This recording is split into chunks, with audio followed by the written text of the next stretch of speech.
When soldiers return home from war, some of them face a brutal battle at home. In this special assignment tonight, WDRB's Tamara Evans examines the struggles of PTSD and where soldiers can go for help.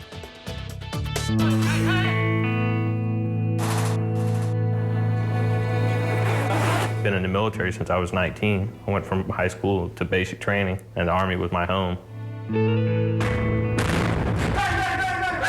It's a similar story for so many soldiers. When I was told to go, I went. And I did it to the best of my ability. One that doesn't always end the same way.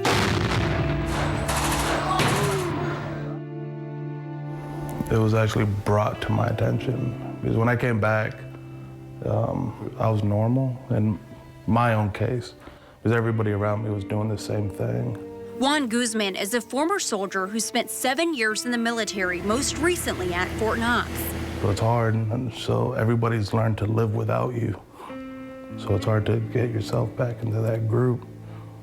Guzman says he tried, but something just wasn't right. He was angry and wasn't his outgoing self. His daughter, 5 years old at the time, brought it to his attention. She said I wasn't the same anymore.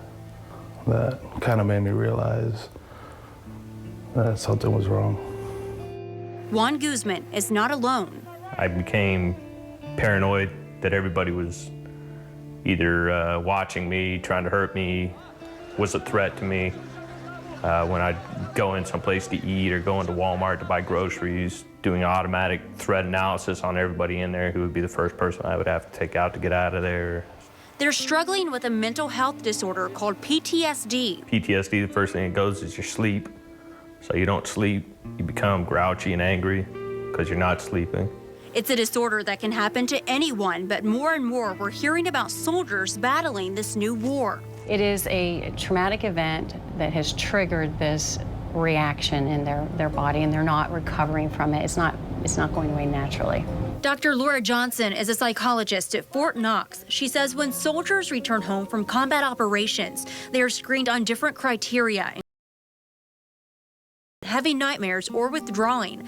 But sometimes it can take a while for them to realize something isn't right. It's not really full-blown PTSD for about 6 months, and that's when you start to, because otherwise it's just acute stress or an acute stress disorder, and they're reacting through that.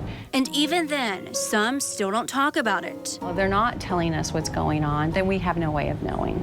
To some soldiers, there's still a stigma surrounding PTSD that keeps them from getting help. Doctors say talking about it is crucial. I wanted to, but in my head it's a career ender. I'm getting help. Instead, Juan Guzman avoided crowds, turned to alcohol, and pushed his family away until he went too far. I ended up overdosing. And I put myself in a coma for a month. Died 3 times that month. I had to learn how to walk and talk again. That's when eventually I got help. We see the worst of humanity.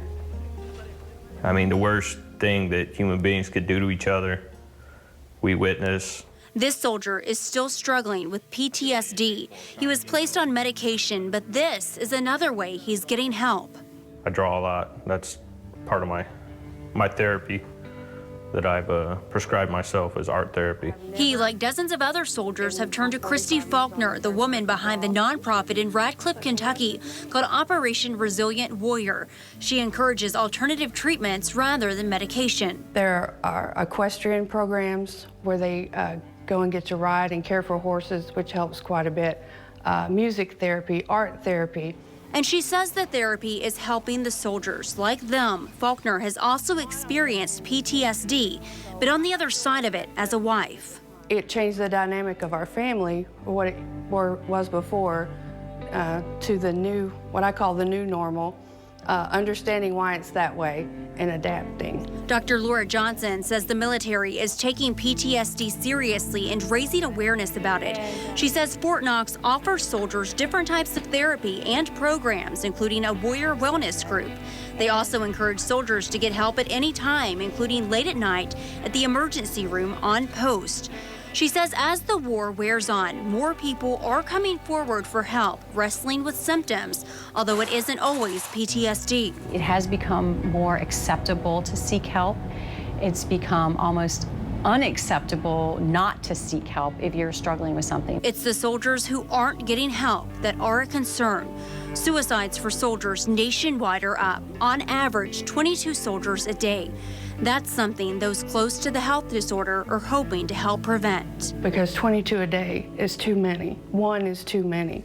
It is heartbreaking. It's a sign of weakness if you stay in the fight, I think, if you stay in that mental fight.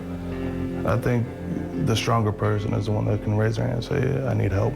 It does not matter what anybody else thinks. You take care of yourself.